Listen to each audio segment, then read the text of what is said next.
It is 121. I was like, I don't even know what that means. What does one mean? One means January.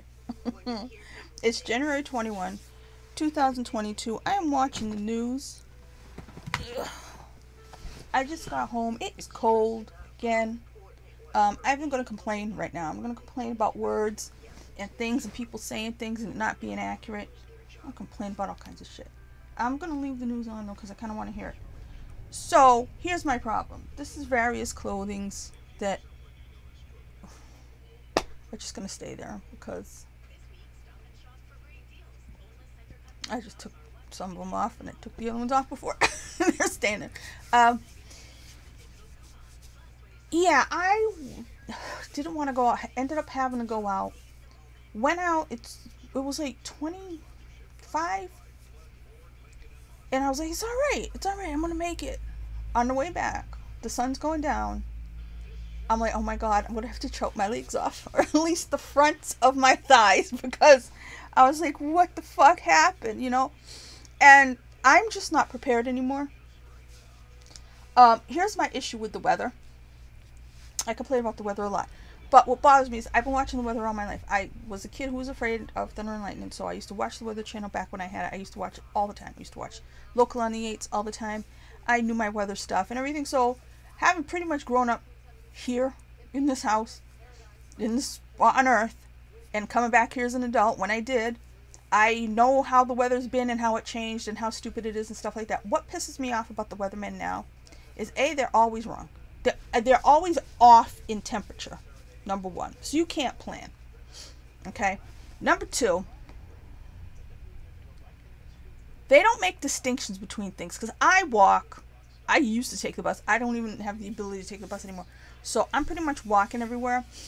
And you need to know when it's going to be super cold or not super cold. And they didn't screw up this time.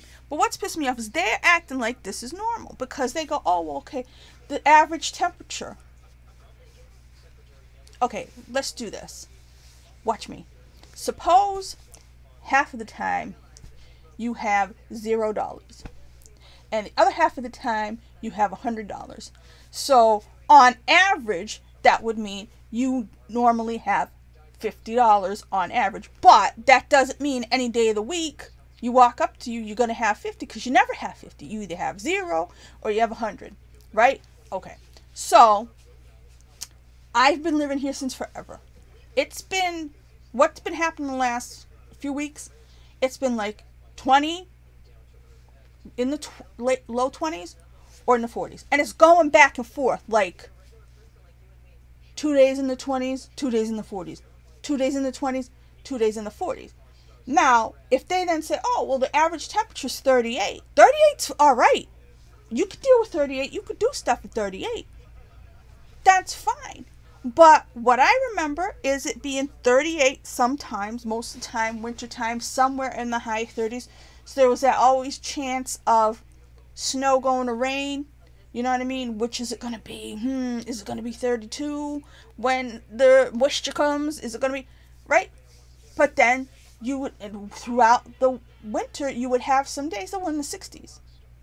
And then you'd have a couple of those horrible days that were like 8 and 9. So when you take all the days and you average it together, it'll come out to like something like 38.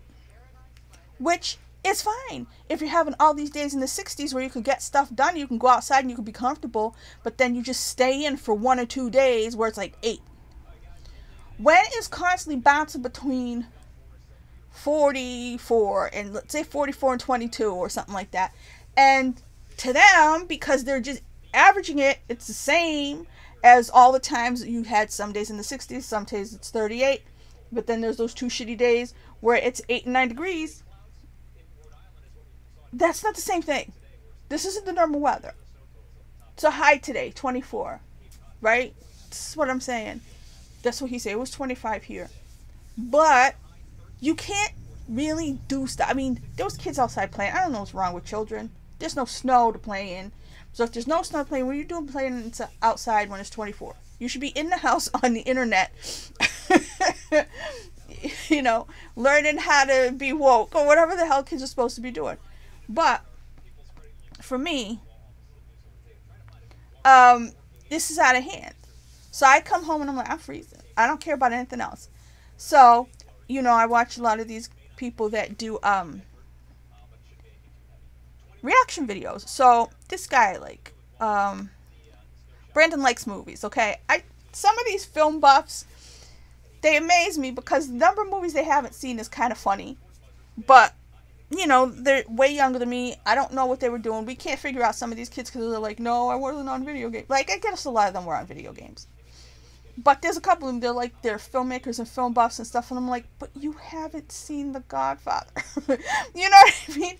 And I'm kind of like, how is that possible? And I don't know if these people now go to the film school, I have no idea what they're telling them to watch.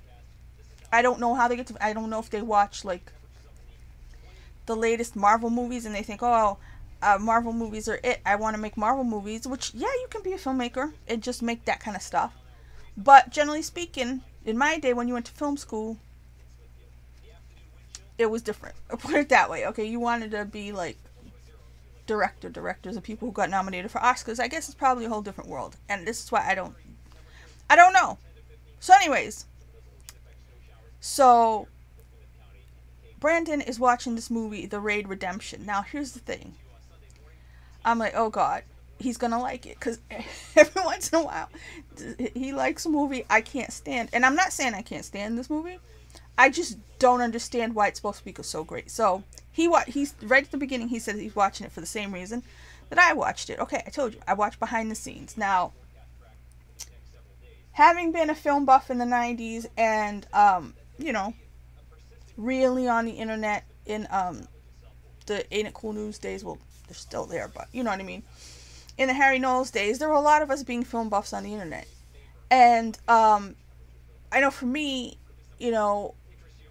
I knew to pay attention to Oscar movies. I knew to listen to the other directors and see what they had to say. And especially, like I said, for me, Gen X, if we're film buffs, we were raised by Quentin Tarantino. And Quentin Tarantino watched a lot of crap. And he watched a lot of movies that were, well, they're not even crap. They were considered crap.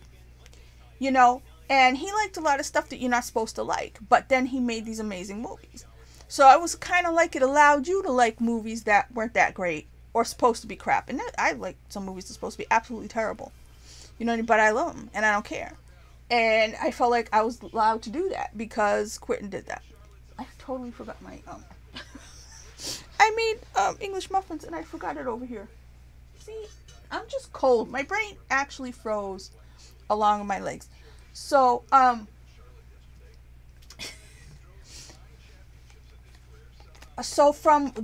would do what Quentin said. And every once in a while he would say, like, some movies that are supposed to be bad. And I remember, like, one I think was called The Blue Fog. I liked it. So some of the, let's call them schlocky, whatever movies he likes, I liked them too. So generally speaking, I don't really, he never told me to watch something and I was like, I don't like it. I wasn't really a horror movie person, but I watched all those Takashi, how do you say it? Takashi, wait. What the hell's his name? Takashi Miike? 2 eyes. I watched those. I like Ichi the Killer. It's pretty gross. But, I would watch the kind of movies he said and then just talking to other film buffs and stuff like that. You know what I mean? And just finding out what you like and then watching the movies of that director or finding an actor. And I learned to go, like I said, I learned to say I liked an actor all of a sudden and I hadn't seen their movies. I would go to the IMDb, put in their name, start looking up some of their movies, see if the library had them a lot of the time. I mean, I used to have cable back then, but I would still see if the library had them. And then, that's how I watched a lot of foreign films and whatnot. And then when Netflix came along, that was easier to watch foreign films. And I became a Fassbinder fan because Netflix recommended Carell to me. But anyway, so, I learned, even in school, you learn from other students, right? So I learned from other film buffs and, you know what I mean? But like Quentin Tarantino, even when he said like Disco Godfather, when he said that movie, I was like, okay, that sounds cool or kind of weird. Because if it sounds like cheese, I'm intrigued because I like cheesy movies. So I ended up loving Disco Godfather. You know, that was like, he said that years ago. So by the time it came around that Eddie Murphy was going to be making a movie, Rudy Ray Moore and stuff like that, I was like, you know, because he didn't really look like him and stuff. But, yeah, so that kind of stuff. So I really loved it and everything. And to this day, I think the only movie that I would severely disagree with Quentin Tarantino on, and it's funny because it's happening right now, is Dunkirk. And I'm a Nolan fan too, and I don't like Dunkirk at all. I gave it 3 chances, and it's funny because I was listening to this interview he was doing with somebody who asked about Dunkirk, and he's like,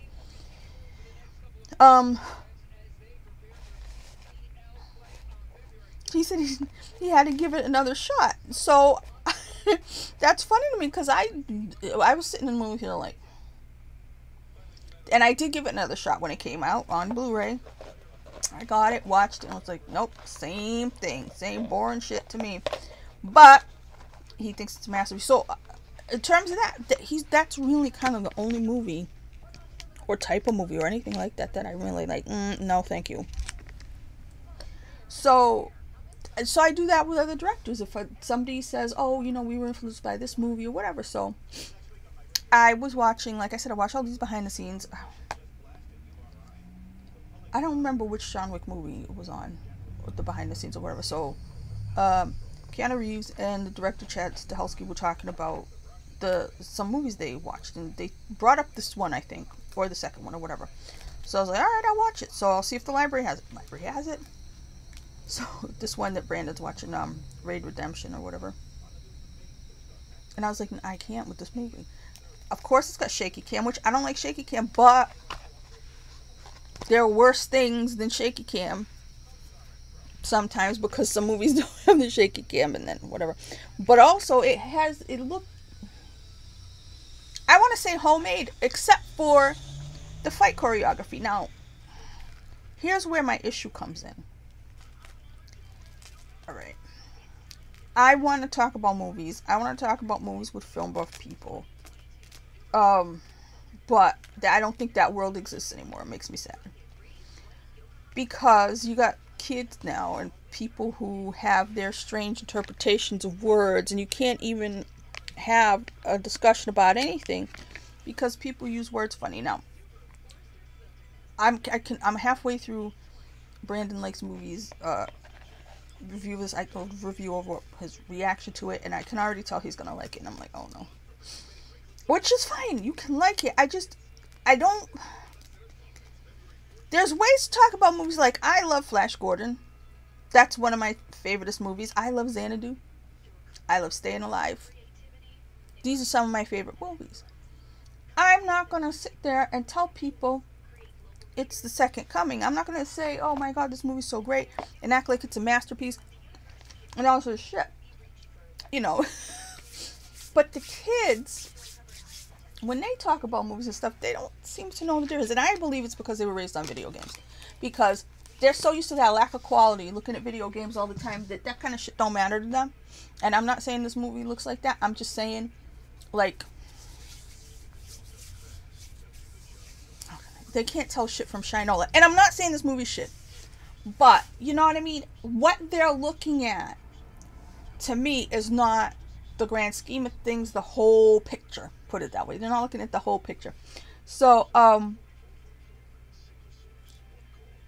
Mission Impossible Fallout. I like action movies. What's my favorite action movie? Depends. Now, do you count the Lord of the Rings movies as an action movie? Because there's action in them. But in terms of strict action movie, I don't think you will count that, because Fellowship of the Ring is my favorite movie. Rocky is my second favorite movie. Do you consider Rocky an action movie? Because I kind of think with action movies, you're supposed to be shooting people and kicking people in the head.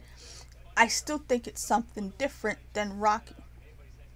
Okay? So, by that rationale, I'm going to say my favorite action movie is my number 10 favorite movie, True Lies. I think that is the best action movie ever. That's the best movie in the action genre ever. It's got comedy, it's got dancing, it's got a thing with the horse, which we steal horse things for other movies. But to me, it's a complete package, and its primary genre is action. And that is why to me it is the best action movie. I heard so many people saying when Mission Impossible Fallout came out that it was the best action movie, and I just wanted to fight people because I'm like, what the fuck are you talking about? That movie's shitty. Okay, the plot was bad. That whole thing with the wife or girlfriend or whatever, which Tom Cruise if you listen to the behind the scenes stuff, he's like, oh, it was so important to him to do that. I'm like, oh god. And I mean, Tom Cruise, great guy, great actor, icon. I'm not trying to argue with him, but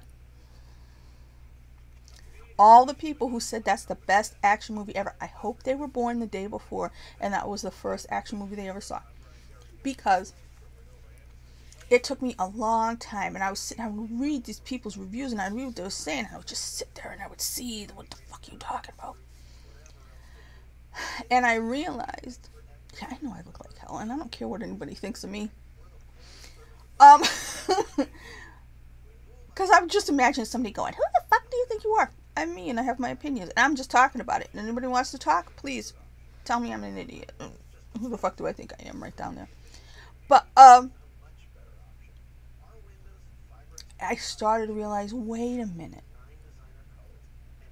These people really mean this movie has the best action they've seen. And I'm like, okay. Well, action does not a movie make. It's a part of a movie. And it's an important part of action movies. But it still has to be a movie. Say we watch First Blood. Right? The first Rambo movie. That's a movie. There's a plot. All the Rambo movies have a plot. If you weren't paying attention to it, that's fine. But First Blood is a good movie.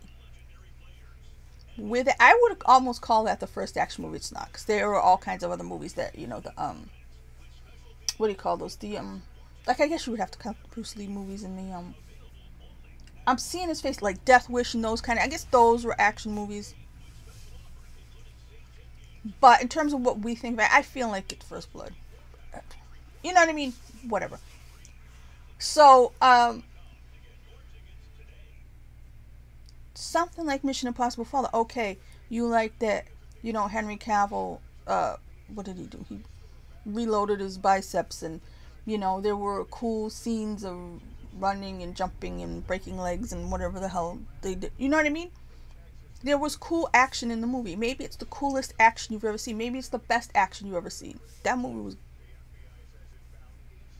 oh. It wasn't good. And I think I've seen all the Mission Impossibles. I watched the first one. I'm a Brian De Palma fan as well. I don't like it that much. Those movies aren't that hot. Not one of them was that great. I mean, I watched the one with Jonathan Rhys-Meyers. I remember him looking really good in it. I watched the Jeremy Renner one, because I like Jeremy Renner. Don't ask me what the fuck happened. But, you know, it was entertaining for a minute. Dun, dun, dun, dun. You know what I mean? Fine. Great. Wonderful. Don't ever tell me any of them are the best action movie ever. The best action movie ever should have one of the big guys. It should have Stallone. It should have Schwarzenegger. It should have, you know, if you want to talk about, you know, the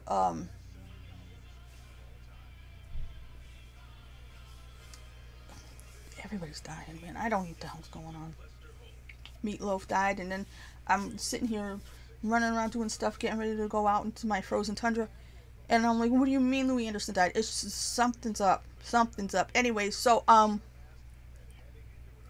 I said, I can't, like, I couldn't, like, talk to, like, I don't like to be racist against people based on their age, but at this point, I don't want to talk to a kid about movies, because it'll be like, oh my god, you know what? And they'll say the worst movie is the best movie ever, because they've seen, like, 3, and then they'll have all this backup, because the online community will be agreeing with them, and they'll be like, no, that was a pile of caca, but maybe it had one thing you like in it, and that's not good enough, you know. And it's just like, film appreciation has gone down the tubes, You know, the last time I was throwing this fit, all these reactors were watching The Mist and talking about how great it was. I was ready to go on a freaking spree myself. You were going to see an action movie because I was like, there's no way in hell. I will beat the crap out of anybody who tries to tell me The Mist was good.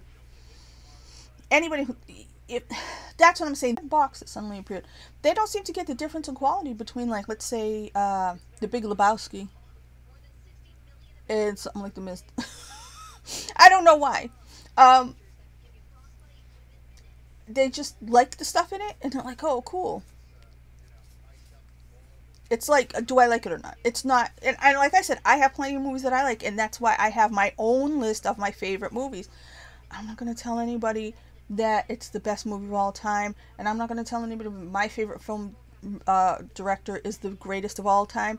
Everybody can have their own opinion, and, you know, we can. I know most people for years and years and years thought that Martin Scorsese is the best living American director. That's what I was told by NYU students when I was at NYU. I was not in film, but that's what they would tell me. And I'm like, oh, really? And every time I saw one of those movies, I was like, you know, I, like, out of that gang, I prefer Brian De Palma. You know, out of those four. And, oh, yeah, Francis Ford Coppola is one of them. What am I saying? He's my favorite director. I always forget he's one of them. Because he's, in my opinion, he's high above them. But, so, you know, I feel like that kind of thing where even if you didn't go to film school, if you're just a movie buff and you, I want to say, worship the auteurs and you understood the difference, it's like gone. These kids don't even know about it. You know, they just know what they like, and they've heard the word masterpiece, and they get a few of their friends to agree with them, and it's like, okay. So, yeah, so this action stuff, it's like, this one is so shaky. I'm watching his reaction, and I'm like, yeah, it was so shaky. I still don't know what the plot is. I'm watching his reaction, like, still don't know what the plot is. And I'm like, is it just because I don't think any of these guys are good looking? Because I'll blame myself for being superficial, and I really appreciate high gloss movies. When that first Spider-Man came out, the Sam Raimi one, and I didn't like his ones, but when that first one came out, and it was Tobey Maguire and Kirsten Dunst, I really remember being on Aunt Cool News and saying, if I wanted to see normal people, I'd go to the mall. You know, I want to see gorgeous people, and I want to see them doing gorgeous things in a gorgeous setting, with, you know, not shaking and making me want to erp. You know what I mean? And, you know, if somebody looks, they better end up being a great actress, like Kirsten Dunst is now. But if they look regular, they better be talented. They better be funny or something. You know what I mean? So in this, they're talented at kicking. And that was the thing I said about Shang-Chi. Because remember, I was like, why him? With so many good-looking Asian guys around, why him? But then I was like, but he did kick good in the bus. So I was like, maybe they hired him for his kicking, but I guarantee you there was somebody who could kick good that looked a hell of a lot better and was more star quality and charming than him. But yeah, so I'm just everything, it's almost everything now. I just feel like I don't belong here anymore. I aged out. I'm too old. Just even the words aren't the same. So it's like, I'd like to talk to people about movies. I can't, because I just sound like an old cranky bitch, which I am. I'm crotchety. That's what I feel like. It's not, oh, you know, I feel like I'm crotchety, and I don't have time for it anymore. So when these movies are like this, what was the other one? It was the other one they talked about influencing them on John Wick. Oh, The Villainess. I tried watching that. And I'm like, okay, whatever. You know what I mean? It's great if people can take things from movies and not copy, so to speak, because I'm not a fan of copying. But when you change it enough, which I think they did, that's cool. Especially, you know what I mean? Like Tarantino always did that, where it's one thing when you're like that horrible rip-off guy, who I hate a lot. I forgot how to pronounce his name. I could see it in my mind's eye. Nicholas Winding, Refn, whatever the hell his name is. He just steals. He's just a thief. I don't want to have anything to do with him at all. And a lot of people think he's super awesome. And it makes me sad when these younger kids will watch a classic movie somebody, I think they were watching a David Lynch movie, and they said, oh, you know what, it reminds me of Drive. And I almost had a heart attack and died right on the fucking floor. Because I was like, oh my god. This is one of these film buff kids. And I'm just like, you know. I don't know what happened. I do know I'm old. I do think I'm crotchety. But sometimes when I go to watch these movies now, it's like, no, I'm just like, pass. I like watch 10 minutes. It's like, no, thank you. No. Mm-mm. You know, so action in a movie, great action in a movie does not make a great action movie. Because it's still, you're talking about movies. You're talking about that genre of movies. If you want to say this is the best action I've ever seen, great. You want to say I love the action so much, fine. It's the best action I've ever seen in my whole life. Wonderful. Don't say it's the best action movie if it's not the best movie in the action genre. Well, you can say whatever you want. Just, this is why. And I'm not saying he said that. I haven't finished it. I'm only halfway through what this kid's going to say about this movie. But I'm already like, oh no. Oh God, what's going to happen? So yeah, I'm complaining. I liked Meatloaf. It was so funny because one of these other reactor people, Life with Reckless, they just reacted to Paradise by the Dashboard Light the other day. So I had Meatloaf still fresh in my mind. When, this morning I was up. I keep doing this thing where I fall asleep at 8 o'clock, wake up and either Jimmy Fallon or Seth Meyers is on. Can't stand Seth Meyers. And then I'll be up for a couple hours. So I was up on the internet watching videos, and it was like, who was it? Ain't It Bail News tweeted. They was trying to confirm the news, and all Google came up with was a bunch of meatloaf recipes. And I was like, okay. I was like, don't tell me Meatloaf died. Because that's the, you know, so I had to look it up, and I was like, oh man. You know, all these people, this was the talent. You know what I mean? Meatloaf wasn't the best looking guy, but he was awesome. And I would stare at him because he was awesome. Do you see what I mean? That's what I need. The flash, the flair, the talent, the awesomeness. You know, that's a masterpiece. Meatloaf was a masterpiece.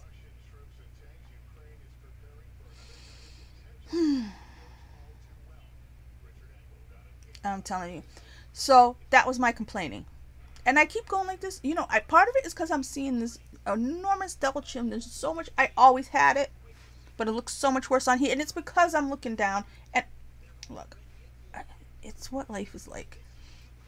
I looked up all this stuff like, oh, what if I won the Powerball and I lost weight? And then it was like, oh, all the bad effects of cool sculpting and all this other shit. I'm like, oh, forget it. I'm not a plastic surgery person anyway, but I was just like, yeah. I was almost going to say you're 47, get over it. I'm 48.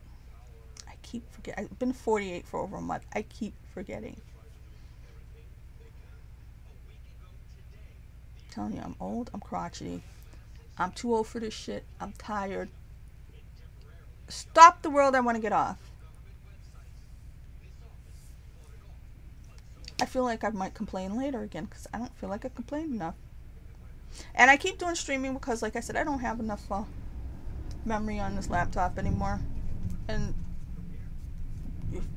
you know, I know it does that stupid dubbing thing. It looks like the Italian dub movies that I hate so much, which makes me a hypocrite. Right?